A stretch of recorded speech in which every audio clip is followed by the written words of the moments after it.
નમસ્કાર વાલા ખેડૂત મિત્રો, તો કપાસમાં જે ગુલાબી ઈયળ આવે છે એના રામબાણ ઇલાજ માટેની આ જે ક્રેમિડ PBW નામની ટ્યુબ છે એની આપણે તમામ માહિતીની વાતચીત કરી દીધેલી છે કે ભાઈ કપાસમાં કઈ રીતના ફાયદો કરાવે છે, કઈ રીતના લગાડવાની હોય, કેટલા દિવસે લગાડવાની હોય અને કઈ રીતના ખેડૂત મિત્રોને બમણું રિઝલ્ટ મળે છે એની આપણે વાતચીત કરી દીધેલી છે। તો અત્યારે આપણે કપાસના એક બેલ્ટમાં આવી ગયા છીએ। અંદાજે આ જે ખેડૂત છે એનો આ 5 એકરનો કપાસ એટલે કે 12 થી 13 વીઘા આજુબાજુનો કપાસ છે। તો આપણે લાઈવ ડેમાની સાથે જોવાનું છે કે ભાઈ આ ટ્યુબને કઈ રીતના લગાડવી। અત્યારે 35 થી 40 દિવસનો કપાસ થઈ ગયો છે એ પણ તમે જોઈ શકો છો। તો પહેલો ડોઝ અત્યારે જ આપવાનો હોય તો આ જે ટ્યુબ છે એ લાઈવ કઈ રીતે લગાડવી એ ખેડૂત જ આપણે લગાડીને બતાવશે, જેથી કરીને આપણને વધારે ખ્યાલ આવે અને વધારે આપણને સમજવા મળે। તો હું તમારી સાથે સાગર રાસડિયા આપ સૌ ખેડૂત મિત્રોનું હાર્દિક સ્વાગત કરું છું। ખેડૂત છે તો જગત છે એવા હેતુથી અવારનવાર ટેકનોલોજીકલ ડિજિટલ ખેતીવાડીની માહિતી આપણે લાવતા રહીએ છીએ। તો ખેડૂત મિત્રો, આ કપાસનું ખેતર છે અને એમાં ઉકાભાઈ ગઢિયા નામના આપણી સાથે ખેડૂત જોડાઈ ચૂકેલા છે। તો એના થકી આપણે ડેમાની શરૂઆત કરીએ અને જોઈએ કે કઈ રીતના ટ્યુબના ટપકા કરવાના હોય છે। તો આ 35 થી 40 દિવસનો કપાસ થયો છે। તો કાકા અહીંયા ટ્યુબનું ટપકું કરો તમે। તો આ રીતના ખેડૂત મિત્રો ટપકું કરવાનું હોય છે અને 15 ફૂટ હાલીને પાછું બીજું ટપકું કરવાનું હોય છે। તો આપણે આગળ પણ જોઈએ।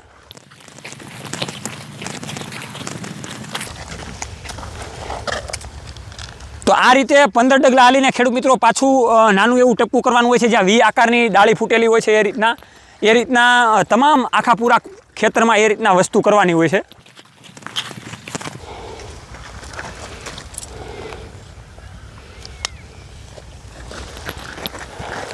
કરો પાછું કાકા અહીંયા। આ દવાના ખંભે પંપ લઈને જે દવા છાંટવી છે એ સારું કે ટપકા કરવા હારા? આ ટપકા કરવા હારા।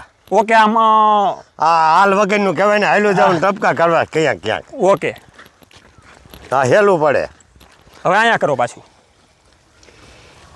અને ખેડૂત મિત્રોને આવડી જાય એવું છે ને આસાની? તો એક છોડો જોઈ ગયો એટલે આવડી ગયું। હા, તો આ રીતના ખેડૂત મિત્રો આસાની સિસ્ટમ છે। આ જે ક્રેમિડ PBW નામની આપણે જે ગુલાબી માટે રામબાણ ઇલાજ લાવ્યા છીએ, તો આ રીતના ટપકા કરવાના હોય છે અને પૂરેપૂરા ખેતરમાં આ રીતના ટપકા કરવાના હોય છે। તો આ રીતના ખેડૂત મિત્રો આ ટ્યુબનો ફાયદો છે અને કપાસમાં ગુલાબી ઈયળને આવતા અટકાવે છે અને ખૂબ સારું એવું રિઝલ્ટ છે। એની માટે નીચેના પણ કોન્ટેક્ટ નંબર છે કંપનીમાં, તમે ડાયરેક્ટ કોન્ટેક્ટ કરીને ટ્યુબ ક્યાંથી મળશે, કેટલો ભાવ છે તમે આસાનીથી પૂછી શકો છો। અને આવી જ રીતના 35 થી 40 દિવસનો કપાસ થાય। આ કાકાએ તો ઓરવીને કપાસ વાવેલો છે એટલા માટે હજી વાવણી આપણા ગુજરાતમાં ચાલુ થઈ ગઈ છે। 10 થી 15 દિવસના કપાસ થઈ ગયા છે। 35 થી 40 દિવસ આજુબાજુનો કપાસ થાય એટલે આસાનીથી તમે આનો પહેલો ડોઝ આપી શકો છો, એ પણ તમે જોઈ શકો છો। તો ખેડૂત મિત્રો, ટ્યુબને કઈ રીતે કપાસમાં લગાડવી આપણે જોઈ લીધું।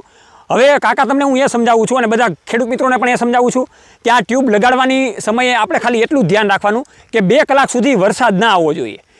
ટ્યુબ લગાડ્યા પછી 2 કલાક પછી વરસાદ આવે કે કોઈ પણ તમે બીજી દવા છાંટવી હોય તો પણ છાંટી શકો, કેમ કે ટ્યુબ છે એ ત્યાં ચોંટી જશે અને લબર જેવી થઈ જશે, એટલે ધોવાનો કાંઈ પણ પ્રશ્ન નહીં રહે।